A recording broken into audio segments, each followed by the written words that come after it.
Hi and welcome back to Pay Down Debt Solutions. I'm Jen, and today on this channel we are going to talk more about credit cards and how credit cards can help you pay down your debt. As amazing and crazy as that sounds, it is 100% the truth. So on this channel we teach a style of banking called velocity banking, and we teach it through lines of credit. Something that you guys most likely already have right now, and something that you can work with to eliminate your debt. Believe it or not, credit cards can do this for you. I want to thank you guys all again for your questions and your comments that we see every day on our channel. It leads us to help you guys and to help us create more videos that are relevant to you. And I know that credit cards are a big question of concern. Many questions out there. I had one the other day from someone who said they didn't understand how they would be able to pay their debts if they put all of their income on a credit card. How does that work? How are we going to pay down our other bills if we do this? And so I'm going to cover that today for you guys. I'm going to break velocity banking down one more time for you. And I'm sure I will do this a million times, but that's okay because repetition is learning, right? So when you repeat something over and over, you finally start to really understand and it finally starts to make sense for you. And so if I have to do that, I will do it all day long. I have no problem doing that, okay? So let's talk about credit cards. Let's talk about how you can defeat your debt using credit cards or lines of credit or both of them, all of them together even. So again, velocity banking is a way to think differently. It is a mindset change. You have to change your mindset about the traditional banking that you are currently doing because you will not win if you continue to do it. So let's get into today working with credit cards. I will break down scenarios and I will show you how it works, and that will come a little bit later in the second half of this video, okay? But let's start off with debt freedom comes at a price, all right? Debt freedom does come at a price, and that price is your time. Your time. Time is money. Spend it wisely. So what do I mean? Well, you're here learning something, right? You're learning a new skill. That is your time. And that time that it takes for you to learn that new skill is costing you money by not learning something new and by continuing to do the same things you've always been doing, right? So the little bit of time that you're investing here will eventually, okay, alleviate money for you, okay? If time is money and you spend time learning something new, you will save that money on the flip side of it, okay? So your time in this case is money you earn because you're earning that back in interest. So learn something new that pays dividends, right? So watching our channel and other velocity banking channels like ours is going to pay you dividends, right? And that dividends is actually going to be the interest that you save, all right? You will learn how to use your credit cards or use lines of credit a little bit differently than what you've been doing today, and you are going to save yourself an immense amount of time, an immense amount of energy, and so much stress will be relieved from you, okay? Now, I talk about our story all the time. I talk about how Dan and I are business owners, okay? And I came from the banking world, and that I was a branch manager and I was a banker, and I learned all about these lines of credit and these, credit cards and these debt tools that I call them. But when we were in banking, we looked at them as, a means of making money, right? So it was a means of making money for the bank. And I did not know how to run them the way that I'm going to teach you now. I didn't know what I didn't know, right? Just as you don't know what you don't know. So take the time, take the little bit of energy that it takes and invest in yourself and learn something new, okay? So here we are, Dan and I, we were business owners. We were, making a way for ourselves in the world, and we found that we were in a lot of debt, okay? We were in a lot of debt because we had so many payments that we were making on a day-to-day basis.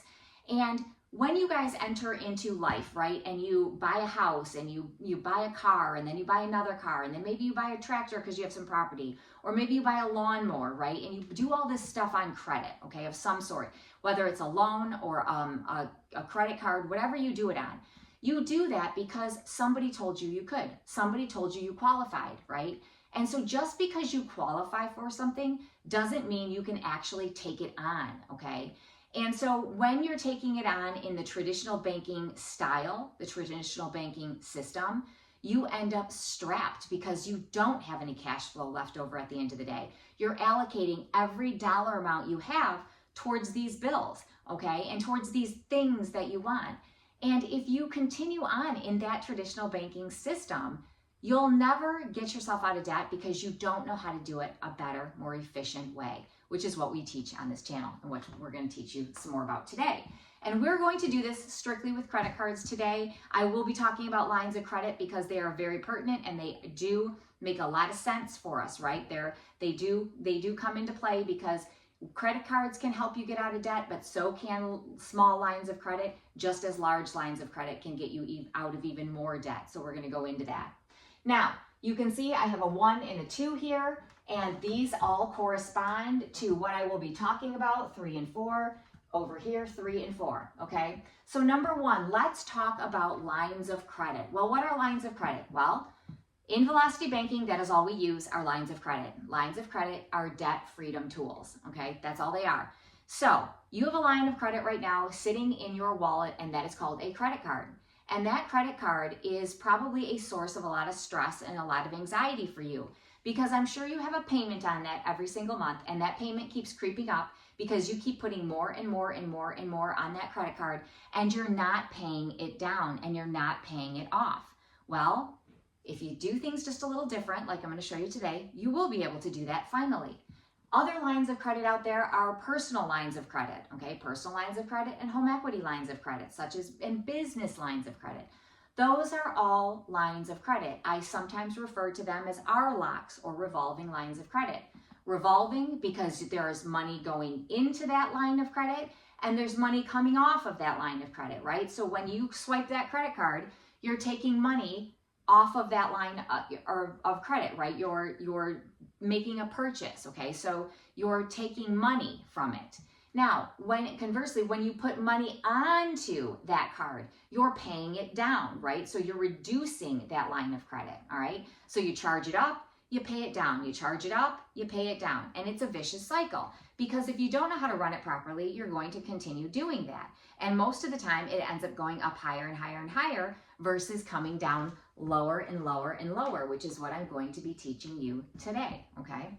So income in and expenses out is always how we win with Velocity Banking because, and this goes to my student the other day who left a comment and said, I don't really understand if I'm putting all of my income into my credit card, how am I then paying my bills? Well, you're going to pay them through that credit card. That's how you're going to do it, okay? And so that's what we'll go over a little bit today for you. So when you put your income into a line of credit, be it a credit card, a PLOC, a personal line of credit, a home equity line of credit, or a business line of credit, okay?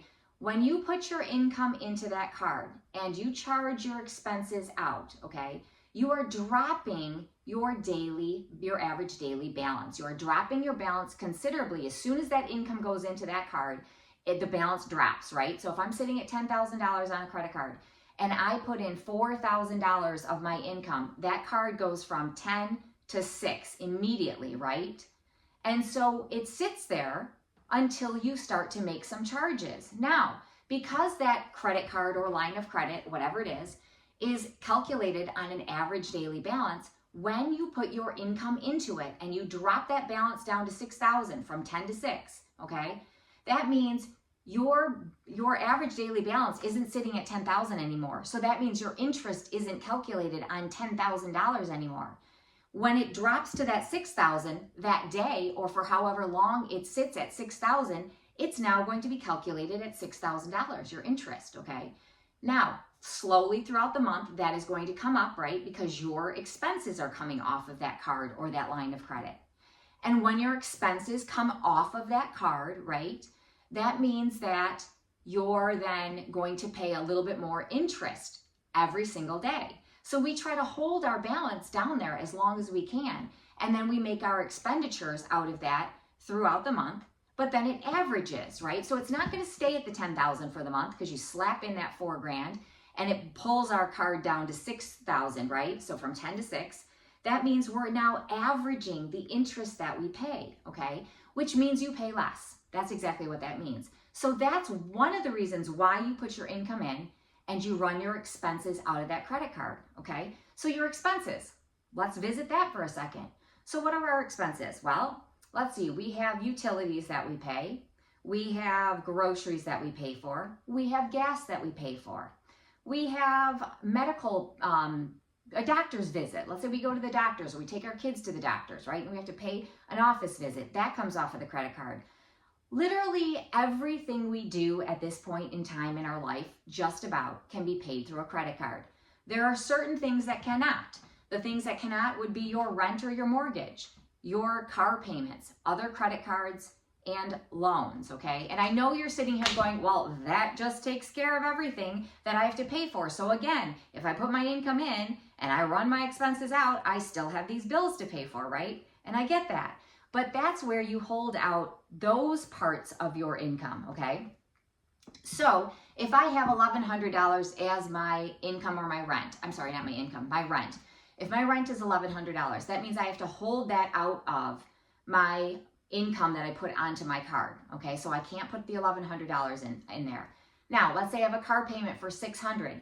That means I now have to hold out $1,700 from my income, right? Because I have to pay my $1,100 for rent and then my $600 for my car payment, all right? So you have to run your finances that way. So those you would hold into your checking account, you would pay those bills. All of the rest that's chargeable, your income that you can charge expenses with, will go onto that card. All right. Now, the crazy question is, why do we do that? Well, why do we do it? Because when you run velocity banking, when you put your income in and you run your expenses out, and you consolidate some other debts on there or run a split card strategy, you're getting back the payments that you would pay as cash flow. Okay. And the reason that works is when you put your income into your cards, okay? So let's say you're running 2 cards and you split your income and you put it into those cards. If your payment is $500 here and $300 here, and you put $1,000 onto this card and a couple thousand onto this card, that means that you have satisfied that payment. You don't owe it anymore because you already put money onto that card to pay it down, right?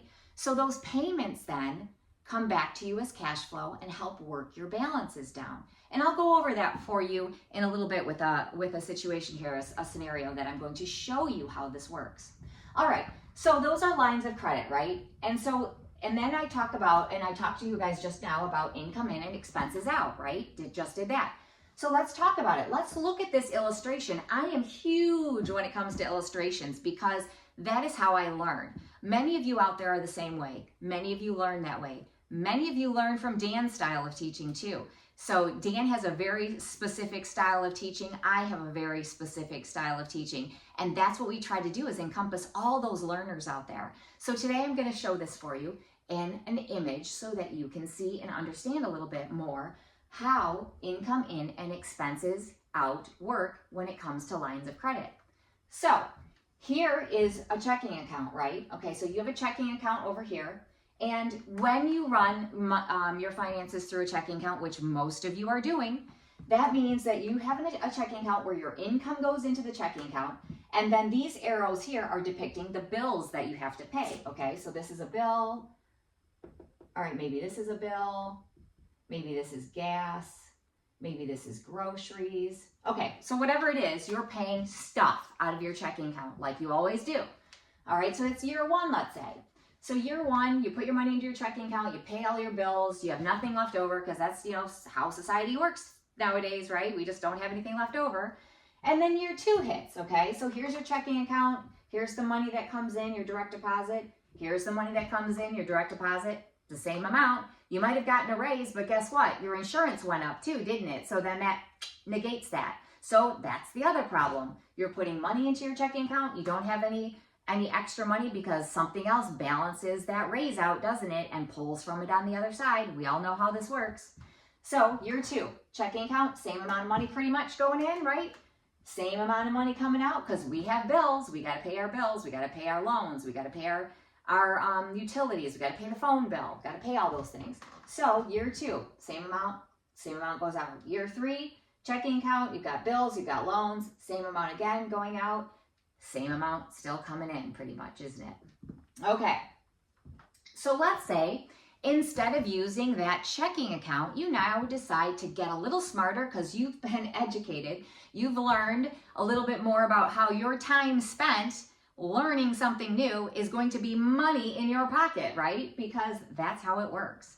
So you now decide, well, I'm going to get a line of credit of some sort. Don't care what it is. We're going to just call it a line of credit today, okay? So line of credit, you have all of your income now going into this line of credit, okay? Whatever you have, you're putting into the line of credit. And also coming out of this line of credit, you have all of these expenditures, right? Just like you paid for them out of the checking account, right? They went out of the checking account to pay for them. Now they're all inside this line of credit. All of those bills, all of those things that you owe are all inside this line of credit. You've got your car, your boat loan, your house, your medical insurance, your utilities, your credit card 1, 2, and 3, your loan, your iPhone, whatever it is, right? You've got your phone bills. All of these are inside your line of credit. And you're smart now, and so you've learned, I'm going to put all of my income into this line of credit, and all of my expenses are then going to come out of that line of credit. And I'm doing this because I've learned that when I put my income into that line of credit, I'm going to drop the amount that I owe, right? And I'm going to pay less in interest. And I've also consolidated now, and I've put all of those things that I owe inside that line of credit, so I'm paying a lower interest rate as well. Not only am I paying a lower interest rate monthly, but I'm paying a lower interest rate on all those things per se, usually, because a line of credit is sometimes lower, right, than other credit cards and some other loans out there. That can also happen, all right? So, but sometimes not. Sometimes it's a little bit higher, and that is still okay, so long as you're running it as a line of credit and doing it the velocity style and the pay down way, all right? So you've got all these things in here, right? So this is year 1. Now, let's say year 1.5. It's not 2 years, we're talking 1.5 now. So now guess what? We have even more money that is available to us from our income going in and our expenses going out because we have reduced some of these things that we owe, right? Because our payments are now lower because we have been paying it down using the line of credit.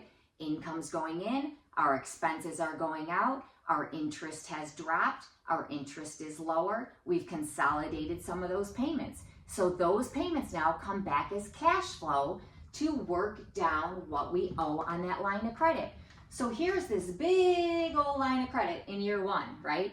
Now, year 1.5, that line of credit has reduced some because we have paid stuff down. Because that cash flow that we alleviated for ourselves, I should say, is now working back into that line of credit to pay those balances down in earnest. So now, year 2, okay, remember, checking account year 3, you're still paying stuff off, you're still trying to work things out here. But year 2, you have all of your income going into this line of credit. And you have all of this money available to you now because you've paid off all of the stuff that you owe. Maybe you have 1 or 2 things left there on that line of credit that you're still paying down. But doesn't matter because you've learned a different way, haven't you? You're putting your income in, you're running your expenses out, which means you know you're lowering all of your payments, right? You're lowering those payments and getting that back to you as cash flow, and you're lowering your interest. So that is how this works. So you can take 2 years to accomplish what you could take in 4 years or 5 years or 6 years or more over here because you don't know how to use your lines appropriately. You have them all, right? You're paying on all of them. You just don't know how to use them. So once you learn how to use them, this is what happens, okay? So as you can see, your line balance shrinks. So the balance, meaning what you owe, shrinks. And the available balance to you, what's available to use, see all the money you have here to use, that has gone up for you as your expenses have come down. Okay, so let's talk about 3 and 4. So 3 and 4 over here is live within your means, okay? Live within your means. What do I mean by that? Am I talking budgets here? Yeah, I'm kind of talking budgets, aren't I? Does that mean that you have to pinch your pennies? Or how else would you stay on track if you don't pinch your pennies? Well, just by having a budget, right? If you live the way you are currently living and you learn how to do velocity banking, you pretty much can continue on doing what you're doing and still pay your debts down faster, okay? You don't necessarily have to pinch pennies when you run things properly, okay? And you live within your means. So if you're not spending ridiculously, you're just spending like you normally are, you're going to do just fine, and you're going to do better than fine, right? Because you've learned how to live within the means that you have and still pay your debts down because you've learned a different way, such as velocity banking. So 3 here, you're going to run your finances like a business, a well-run business. Your household should be run like a business. You should look at your household as a business so that you organize all of your debts, you know everything that's coming in, and you know everything that's going out, okay? The minute you do that, you're going to see where you can help your P&L. So what do I mean by that? Well, how do businesses keep a pulse on what they make? How do they do that? They do it through a P&L, and what is a P&L? A P&L is profits and losses, right? So they know where they're profitable and they know where they're losing money, okay? So how do they become profitable? Well, there's a couple things they can do, right? They can trim, they can condense or consolidate, or they could earn more, all right? They could do all of those. They could do one of those. They could do all 3, 2 of them. It doesn't matter. But when you run your household like a business, you need to start thinking that way. So your P&L, your profits and your losses, where can you trim? When you do the pay down system, remember I talk about pay down being a very, very simple 3-step strategy, okay? So 3 steps, that's all it is. What are those 3 steps? Well, we'll write them down. It's organize. So you're going to organize everything that comes into your business. You're going to then, okay, so once you organize, you are going to identify. Okay, so what do I mean by identify? What is it that we're identifying at this point? What are we identifying?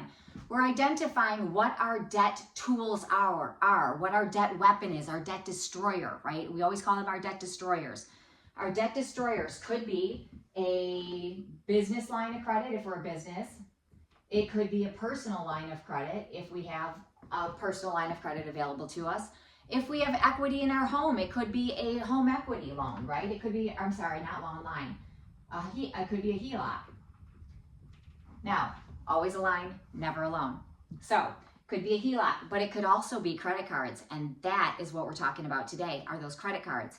How you can run your finances like a business using credit cards to get yourself out of debt, okay? So obviously, we're going to talk about the credit cards. Now, how can you do this? So you're going to organize first, right? You're organizing everything that comes in. You see what comes in, you see what goes out. You know what your sources of revenue or your direct deposit is. And then you look and see what your expenses are. Where are you losing money? What can you stop? Where can you stop the loss? So here, when you organize and you use our sheets, just email us, we'll give them to you. You use our sheets to organize, you will see where you can cut things out. You are going to be so surprised at the crap that you guys have, that I had to, that you can just cut right out because you don't need it. You will find there's so much that you don't need. And you can trim the fat, right? You can trim that right off. That is what businesses do. They trim where they need to trim, okay? They get rid of stuff.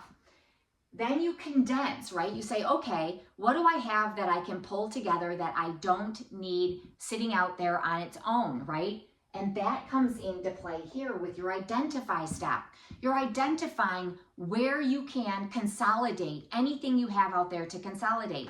Now, you could be moving balances over from a bunch of cards to one card, and I'm going to talk to you about how to do that today.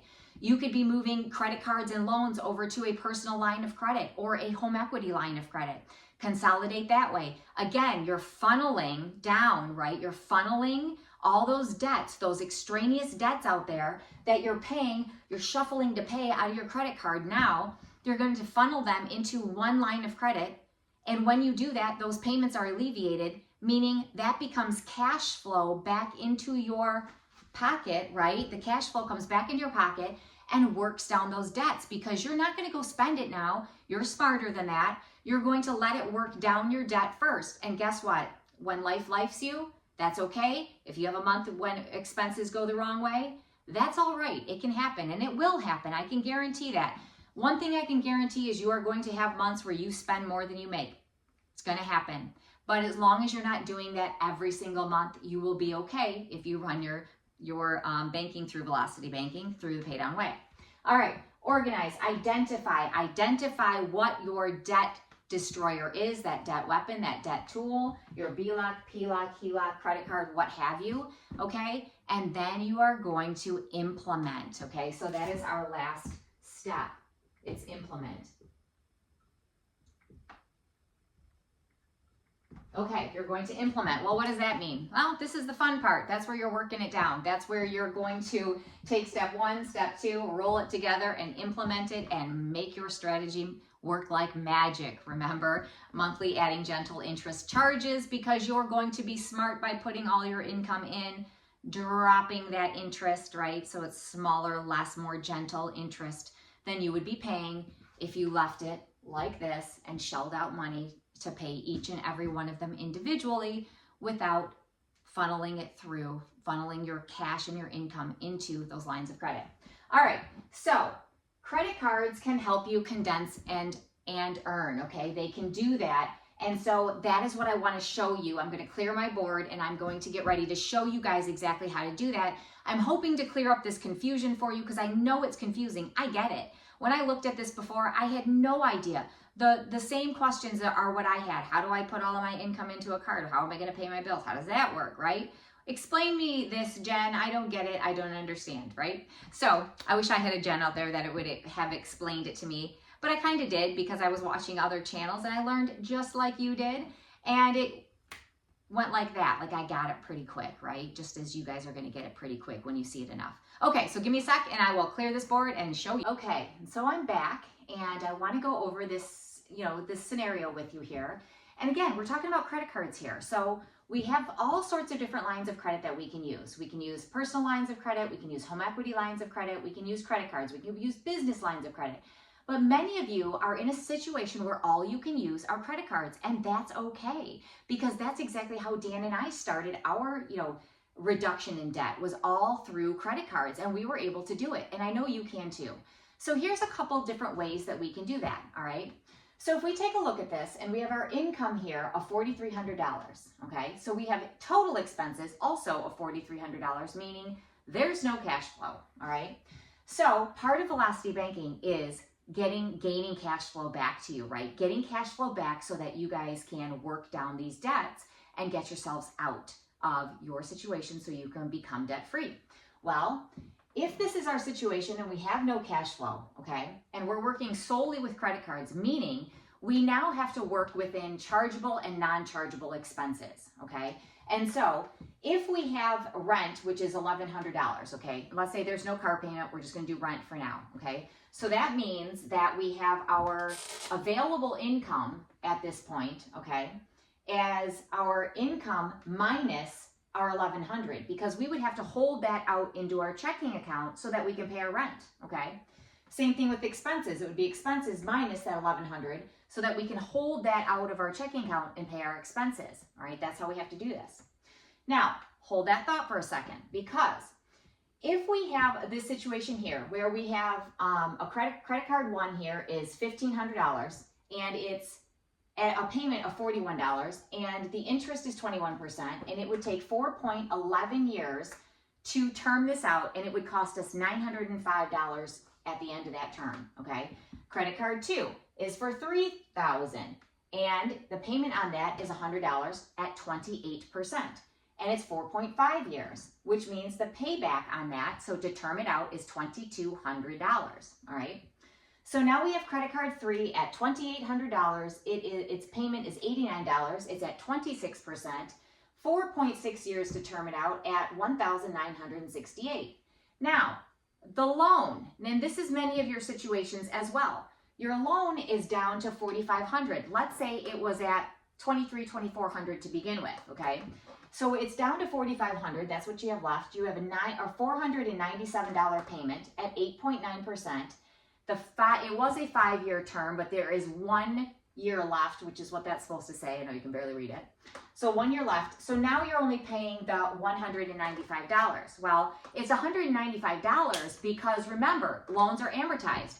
So you've already paid a ton of interest on that up front, right? You've already paid your interest up front. So now you're at the lower end of that loan, that last year left. So to term it out, we're going to have about $195 left because you only have a certain amount going towards interest, like maybe 10, 15, 30 bucks, you know, as the schedule goes down, whatever. And now you're paying more principal. Well, it would be nice to get this payment back though, wouldn't it? Because that's a big payment that we could be paying down our debts with. So that is something that we're going to be thinking about. Remember, when we do velocity banking and when Dan and I do scenarios and run scenarios for you, we're thinking about all these things, okay? Do we want to take this loan and use it? Because maybe we leave it alone because we only spend $195 have left to spend in interest. And we've already spent the bulk of the interest, so maybe we don't, you know, do anything with that loan. But in this case, I probably do because the payment is large. It's $497, and I could probably, that payment could probably serve me elsewhere, right? So that's kind of the thought process that you guys need to be going through. Okay, so in this situation here, let's say this credit card here has a $12,500 limit. Okay, so if it does, and we have $1,500 on it, that means that the total debts we have, right, is $11,800. All right, total debt's $11,800 in principal debt. And in interest debt, we have $3,290 that we would be paying back, all right, over, at this point, about a 5-year term, all right? So if we want to try to save ourselves some money, how do we do this? What do we do? Well, if we, probably the best way to do this at this point, right, would be to take and move these balances onto this card here, okay, that has the $12,500 limit. And if we did that, then we can get back all of these payments. Then all of those payments, right, would be going onto this card. So they would all come back to us as cash flow. All right, so that's how we're going to work this situation, okay? And we'll work one other one to show you a different way you can do it too. So if I were to do that, here's what's going to happen. Okay, so you say, okay, Jen, that's great, but if I don't have a 0% card and where I can, you know, balance transfer, how would I do this? Well, quite simply, you guys, you call your credit card, okay? So you would be calling this card, and believe me, most often, they're going to want those other balances, right? Because they want more money from you. They want more interest payment from you. So you call them up and you say, hey, you know, I would like to move some balances over. Can you send me some convenience checks for that? They may not have a 0% offer for you, but they may have checks where you can bring it over at the 21%. Okay, fine. That works too, right? As long as you can consolidate and get rid of some payments. And that's how we would do this. So when you do that, they're going to charge you, and I'm going to just do 4% because 4% seems to be the amount that they're using, you know, lately. So if we do that, we know that this balance, and this balance is going to move over onto this card. Okay. All right. Great. So what do we do then? How do we calculate what our interest is going to be? Because we have to add a number on top of this payment here, right? Or this total amount to get to this. Well, so what I did was I said, okay, I have 3,000. I'm going to add 2,800, and I'm going to add the 4,500, which equals 10,300, right? And then I'm going to multiply that. I'm going to multiply that by 0.04 to give me my 4%, which gives me 412. So when you add 412 to, okay, 11,800, so 11,800, you get 12,212, which is what I have up here, right? So now I have my rent payment that I'm paying, okay, on this, and I have all of these that are now inside of this card here, right? So what happens? Okay, so this card, right? So this payment here is now here. This payment here is now here. This payment here is now here. So all of these payments are now gone, all right? And this payment, this $41, I'm not going to owe that either. What? What do you mean you're not going to owe it? Well, remember, if I'm putting my entire income onto, or the majority of it, because we still have to hold out our rent, right? We still do have to do that. If I'm putting the majority of my income as a payment onto that card, you no longer owe this $41. It has been what they call satisfied, okay? They're still getting their interest off of you, and honestly, that is all that credit card company cares about is the interest that you are paying them to use their money, okay? That's how they look at it. So we have to then figure out what our expenses actually are, right? And what our income, our usable available income actually is. So our available income, so AI, okay, not the kind of AI that you're used to, but available income, is going to be our $4,300, right? Because that's our income, it's $4,300 minus the $1,100, all right? So that gives you $3,200, all right? Because that's what's available. Now, similarly, at this point, okay, our chargeable expenses, okay, our chargeable expenses equals our available income, okay, minus our non-chargeables.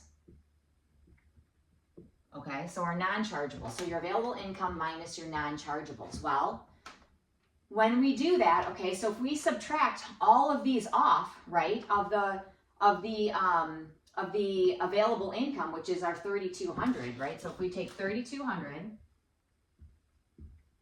and we subtract off the 41 minus the 100 minus the 89 minus the 497, right? What is that going to be? All right, so let's do it. So if we take, all right, remember the 3,200 was our income minus the rent, right? Because that's what's available. Same thing with the chargeable expenses. You still have to subtract that off, right? Because it's not chargeable. So we take 3,200 and we subtract off the 41 minus the 100 minus the 89 minus the 497.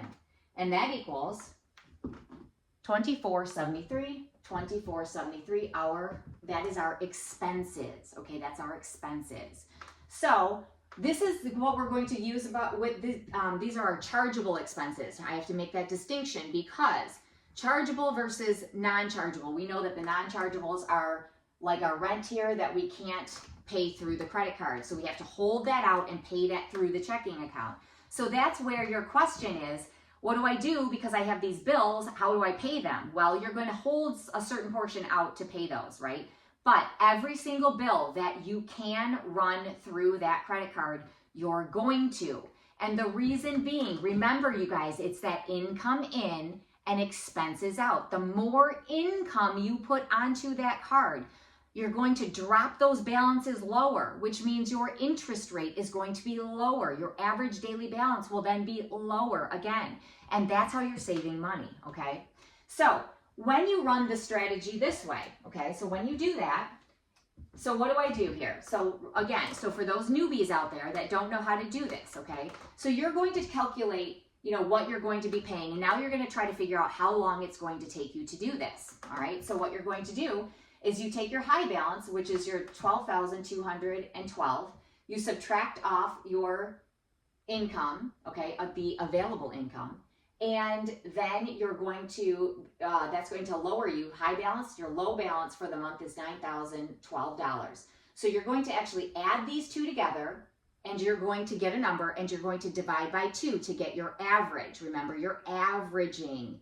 So you're not paying interest on the high only, you're not paying interest on the low only, you're averaging the two to get an idea of what your interest is going to be for that month, okay? So how does this look?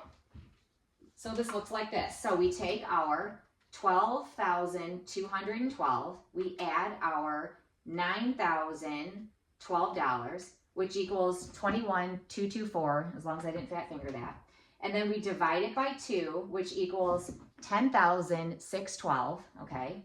And then we multiply by 0.21. So we multiply that by 0.21, and then we get 2,228. You then divide that by 12 because we only want 1 month, right? We want 1 month because we're not keeping it at the high balance. We're not keeping it at the low balance. We know we're averaging it, and it doesn't stay at the average though either, does it? Because every month we're doing the same thing. We're putting our income in, we're dropping our balance, and it continues to lower and lower, okay? So if we do that, what do we get? Okay, so we take our 9012, and then we're going to add back in our expenses because we're spending that on our card, and we're going to add in our interest. And that equals 11,670, okay? Okay, so if it's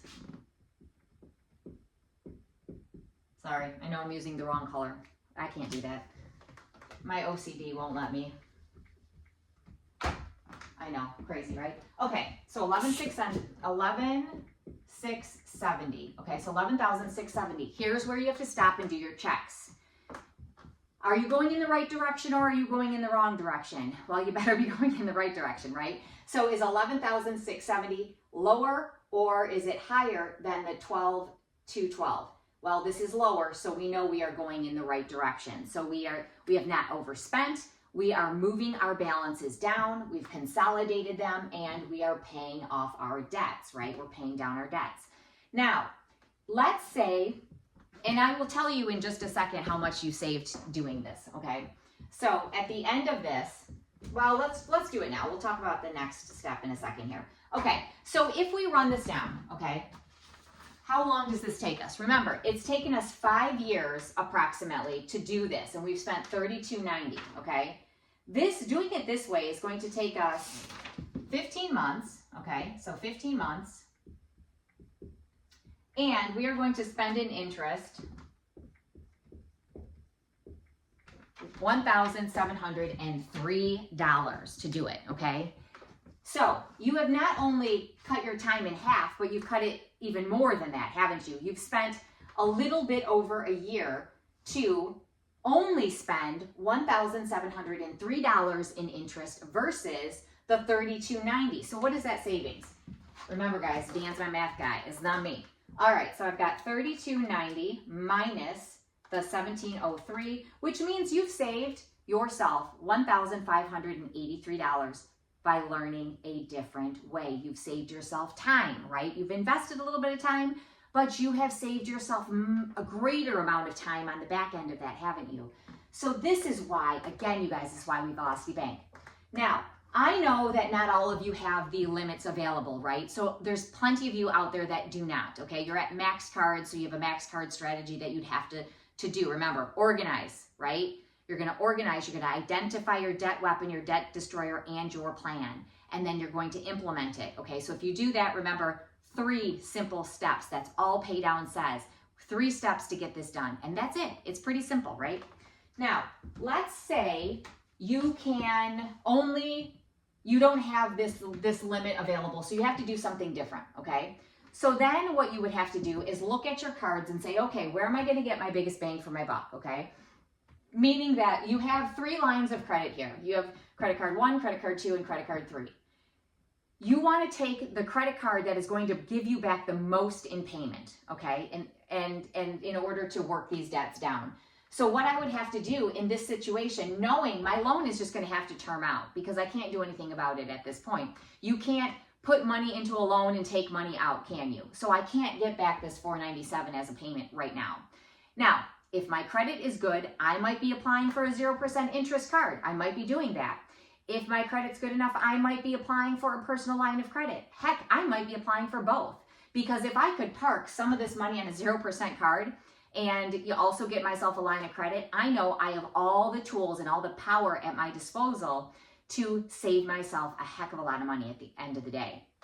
So if I had the availability to do that, that's what I would do. Now, if I don't, then I have to take my credit card 2 and credit card 3 and I have to split out my income and my expenses, okay? Which means I would be taking my income that I have, right? And I would be splitting it up between these 2 cards. So if the balances were, let's see, which pen do I have? If it's $3,000 for one card, oops, sorry, and $2,800 for the other, okay? All right, $3,000, $2,800, and the $3,000 is at 28% interest rate, and the other card here is at 26% interest rate. I am now going to have to figure out, so this would be our split card strategy, right? So I would have to be splitting out my income and I would have to be splitting out my expenses. So then what do? Well, here's what you have to do in this case. Now our available income then is going to change because we couldn't do all of this. So you then have to take your $4,300, right? Minus out and subtract out, I should say, the $1,100, right, for our rent. We have to subtract out our $4,100 for our credit card one. Okay, so we subtract out the 41. Now, we already know that we're getting these back to us, right? The 100 and the 89, because we are using those cards, right? So we're going to use them as our debt destroyers. So we will be getting those back. So we take our 43, you minus your $1,100, you minus your 41, okay? You minus your 41, and you minus out your 497. So minus 497. Now, if I'm trying to find my available income here, all right, I'm only keeping these out because I know that I don't have to hold them out of my income, right? I won't have to do that if I'm using them as my debt destroyer, because my income goes right into them, all right? So my available income in this case is going to be, let's see, we'll do the subtraction on that. So it's 4,300 minus 1,100 minus 41 minus 497. So that is going to equal the 2,662. All right. Now, on the flip side of that, to find out what my chargeable expenses are, right? The chargeable expenses. So the chargeable, okay, is going to be the 4,300 minus the 11 minus the 41 minus the 497 minus the 89 minus, what is it, 100? Okay. Or you take the 2,662 and you subtract off 189, right? To give you the 2,473, okay? Now, that is because we have chargeable, whoops, I don't know what I put, chargeable, this should be CE, chargeable expenses. Okay, the chargeable expenses here. All right, so that means we have to then divide out, right, this and this. So our income is going to have to be split between two cards, and our chargeable expenses, sorry, I was off camera there, sorry guys. Our chargeable expenses have to be split out as well, okay? So we know this is our income. We know these are our chargeable expenses. So somehow you're going to have to divide it out and make it make sense, okay? You probably, because these are our credit cards, and it's not probably going to work out evenly, although I've had a few that have, all right? You're going to have to divide out your, you're going to have to split out your available income and your expenses.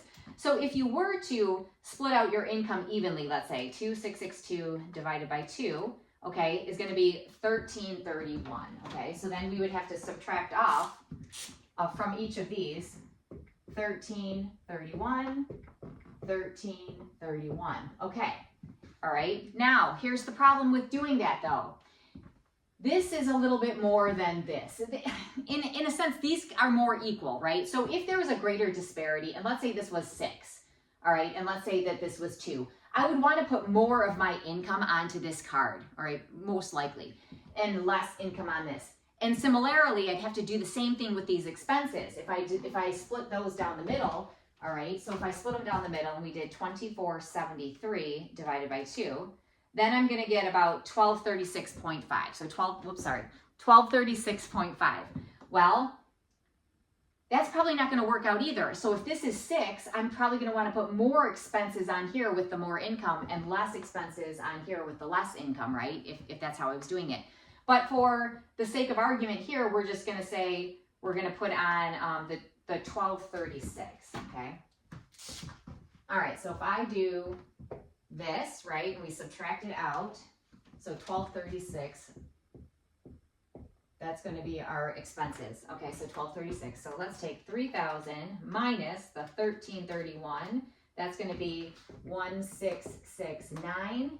And if we take 2,800 minus the 1,331, that's going to be 1,469 if I haven't fat fingered anything. Okay. So that's where high balance, low balance, right? Same thing, high balance, low balance for the month. All right. So what's my next step? So I know that I have my chargeable expenses that I've split here of 1,236, okay? So if I were to do it that way and leave it that way, then it would be, okay, so adding in the 1,236 plus 1,236, okay? Now, all right, so this is when you guys do this math on your own. Okay, so here I'm at, I've got 1,236 here, I've got 1,236 here, all right. This is lower than my income, so that's sort of looking okay, right? So that looks okay. Now I have to find out what my interest is going to be. So here's the thing. So if we take our 3,000, so here's 3,000, we're going to add our 1,669, okay? And that's going to equal the 4,669. Then I divide that by 2, which equals 2,334.5. And then I take that, I'm going to multiply it by 0.28. Okay, so that gives me 653.66. And then I'm dividing that by 12, and I get $54. Okay, so $54 would then be my interest. So plus 54, and hopefully I've done that right. Okay. Maybe I'll check it. It seems low, but maybe it's right. We'll find out. All right, minus 1331 equals 669. Okay, and then plus 1236 plus 54. Okay, so 29.59. So this one, all right, 29.59. All right, high balance, right? Low balance, we put our expenses in, we put our interest back in. 29.59, is that lower than the 3? Yeah, it is by the skin of our teeth, but it is, right? So we're still working it down. And this is a viable option potentially, right? If you don't have that ability. Now let's work the other one and see if that works, okay? All right, so we're gonna take our high balance, which is 2,800. We're gonna add our 1,469. That's gonna equal 42.69. We then divide that by 2, which equals 2134.5. Okay, divided by 2. We're going to multiply now by 0.26. Okay, 554.9. And then I'm going to divide that by 12, which gives me $46 in interest. Okay, so plus 46. All right, we're going to add our 46. Now, I don't even know if this is going to work out. We're going to see. This might go in the wrong direction. If that's the case, this is the discovery phase, right? This is where you're discovering what's going to work. And if you have to adjust balances and you have to adjust money here and money there, right? Does this need to be higher or lower? Does this need to be higher or lower? Okay, this is the discovery phase again for you. All right, so let's look at it. So if we take our 1469 and we add our 1236 and we add our 46, what do we have? We have 2751, all right? 2751. Guess what? It's gonna work, right? It's gonna work. So this again is how you guys do this. We don't hold any secrets from you. We don't hold anything back. We're trying to show you guys exactly what we do and how you do this. It isn't difficult. The difficulty is, and the most difficult time you'll ever have is doing this part here, is figuring out what that strategy is going to be. We're here for you to ask questions. We are here for you. So feel free, you guys always send us, the questions that you have. You can email us. You can reply in our on the YouTube comments. We love it when you do that. I hope that you guys have learned something today. I hope that I'm trying to bring some clarity to you. And if I've made any mistakes, I apologize. I am not perfect. Anyway, have a great day, and we will see you in the next video.